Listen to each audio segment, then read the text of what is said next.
Welcome to our look at Act 2, the prologue and Scene 1.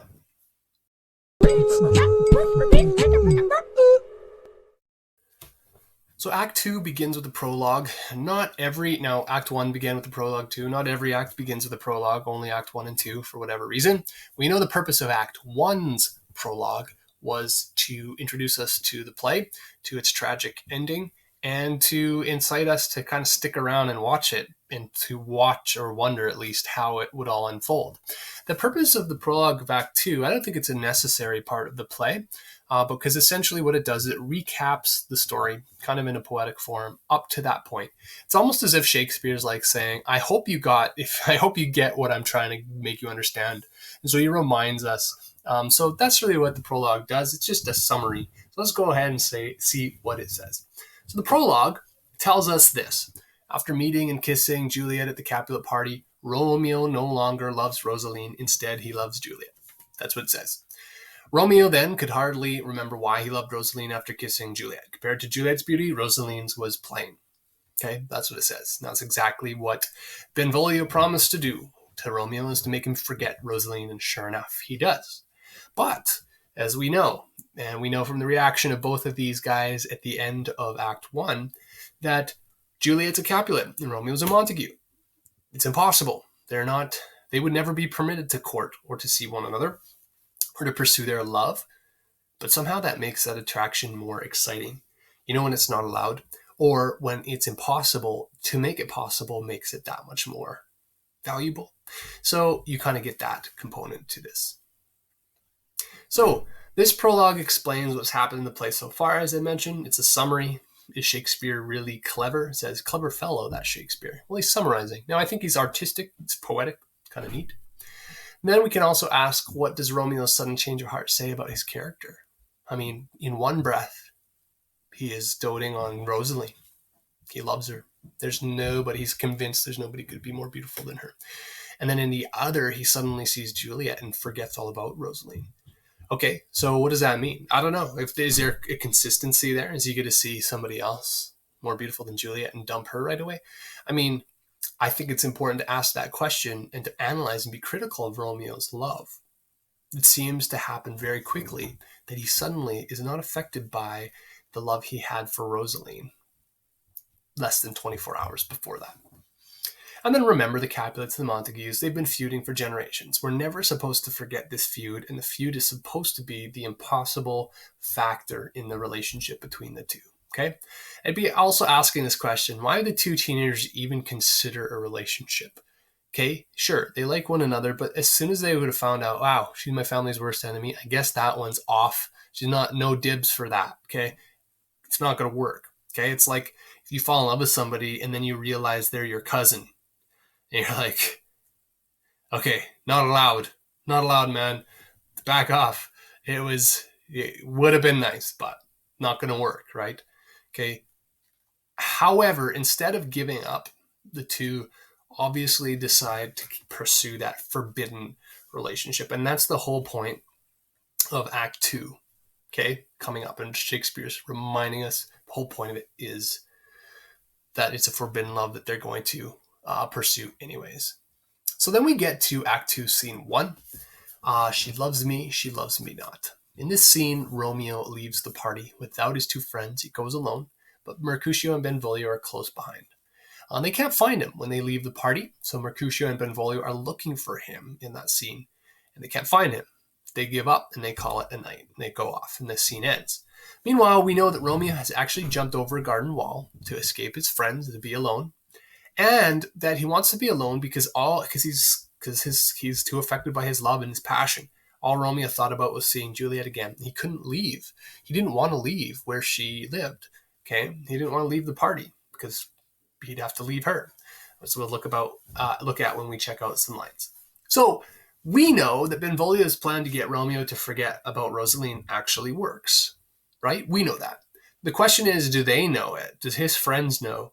And we could say that they don't. So we'll take a look at that line in a second. Now, we could say, is it morning or dawn? A lot of times in this play take place like right around that midnight. So it's tough to say how to be so accurate enough to say it's late at night or it's early in the morning. So keep that in mind. It was a long party. It's almost dawn, perhaps. Perhaps it is early dawn, like, after midnight. And then we can also analyze this. Is Romeo too quick to act on his emotions? Is he too quick? Is he too heartbroken already to leave Juliet? He's acting as sad as he was when Rosaline wouldn't love him back, as he is when he's sad to leave Juliet's house. Okay, after the party. So is he just too exaggerated in his emotions, especially for love? Let's go and look at my favorite lines of this scene. So when we look at the text of Act 2 prologue, it is poetic here. In fact, it rhymes and whatever. What does it mean, though? And I think this is a great example to look and see right here, the chorus and the interpretation, I should say, of what it actually means. Okay? Now, Romeo's old desire for Rosaline is dead. His new love strives to inherit its place. So Juliet has taken that place really quickly. The lovely Rosaline, whom Romeo pined for or longed for, no longer seems beautiful compared to Juliet, which we've already talked about. So she's ugly, whereas she was the most perfect picture of beauty, that morning. Now, once again, Romeo loves, but this time he is loved. So it does show that there's a difference. He loves somebody, but she loves him back. That's what makes it different. And he and Juliet are equally captivated by each other. Imagine that. Now, that would make me love a person right away if they loved me back. It's easier to love somebody who loves you. But Romeo must woo his supposed enemy. They have to develop that relationship. And Juliet must obtain his love by taking sweet bait from a deadly trap.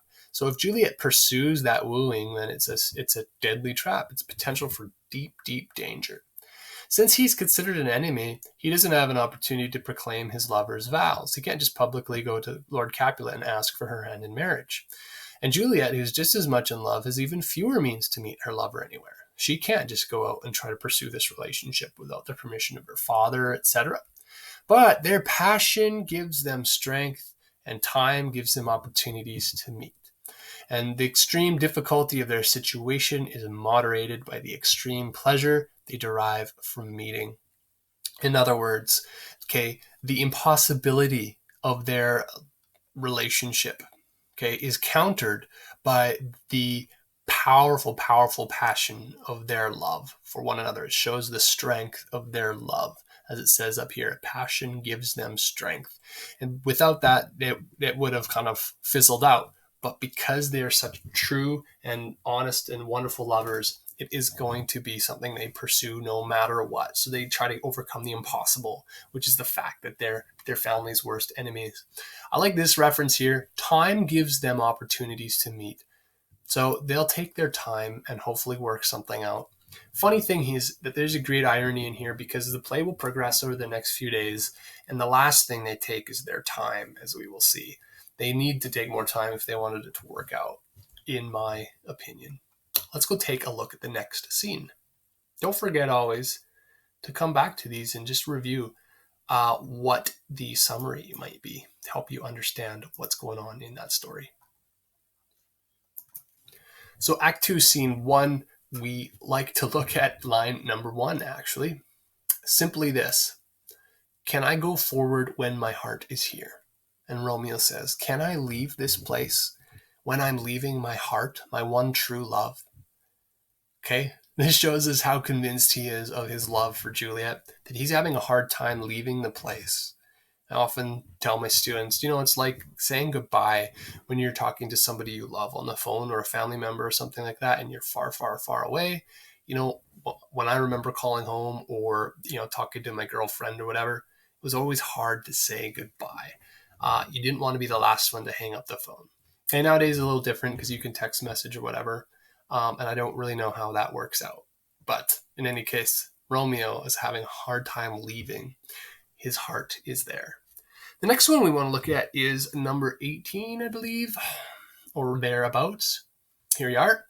Now, I like this script because it actually tells you who, in this case, We have Mercutio speaking, who he's directing his lines to. So he's talking to Romeo, but he's also talking to Benvolio.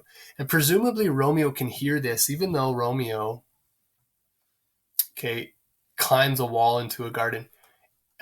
Maybe he's seen on stage. Maybe he's not. Maybe he's not even seen on stage in this scene. But we know he can still hear them because he's not that far away. In any case, to Romeo, so Romeo overhears this, Mercutio saying, I conjure thee by Rosalind's bright eyes, by her high forehead, etc.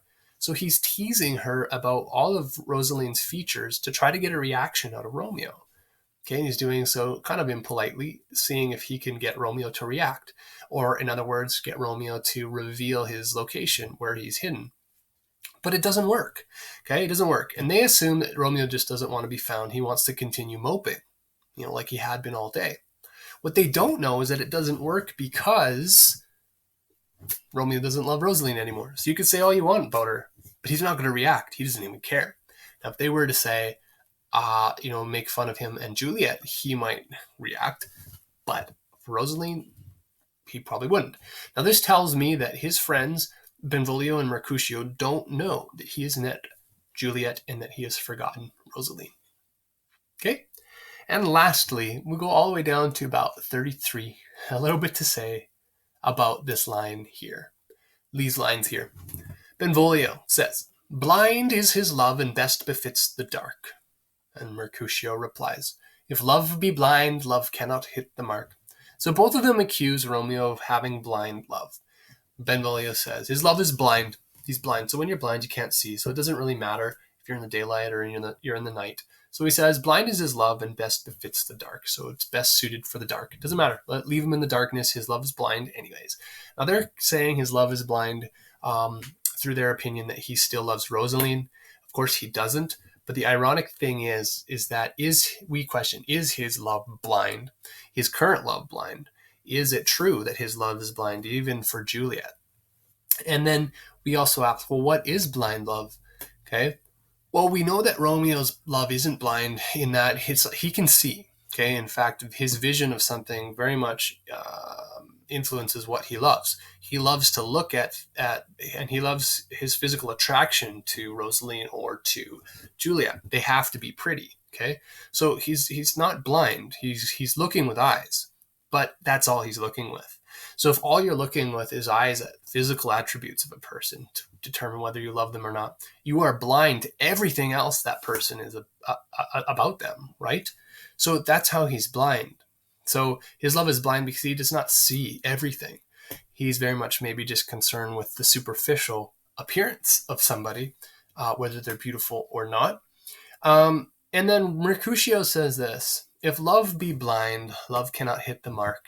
So if he is blind, loving blindly, he's not going to hit where he's aiming for. In other words, it's going to end in disaster. This is another sense of foreshadowing because we know in the play that, of course, the romance doesn't end happily. It ends in disaster. Is it because of Romeo's blind and I guess, impulsive love? That's what we could ask. Okay? I think I'll leave it at that for this line here. But if love be blind, love cannot hit the mark. Okay? If you're loving merely through your passion, merely maybe through your physical appearance, you're blind, you're irrational, you are moved by your emotion, and you are not seeing things with common sense.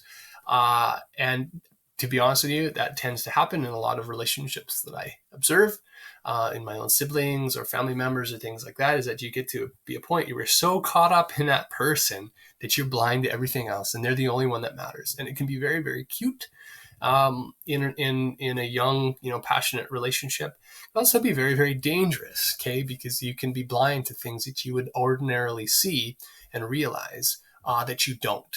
And everyone else can see that, wow, that relationship is not good.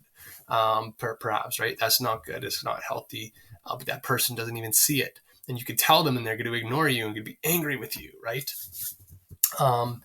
But yet they proceed with that relationship and only end up hurting themselves because blind love cannot hit the mark. And blind love ends in disaster. So part of this is a great lesson to us to make sure our love is true. It is unbiased and unblinded, not unemotional, but you use your logic as well, and you use and respect the opinion of those who you know do love you and are close to you when it comes to their assessment of your love. Okay, Romeo needs his friends to know to help him out here. He never does get their help. All right, that's it. I'm going to let you guys go ahead and write the review for this one, and we'll keep plugging away at Romeo and Juliet. A little bit of a shorter reading today. Hope you enjoyed it.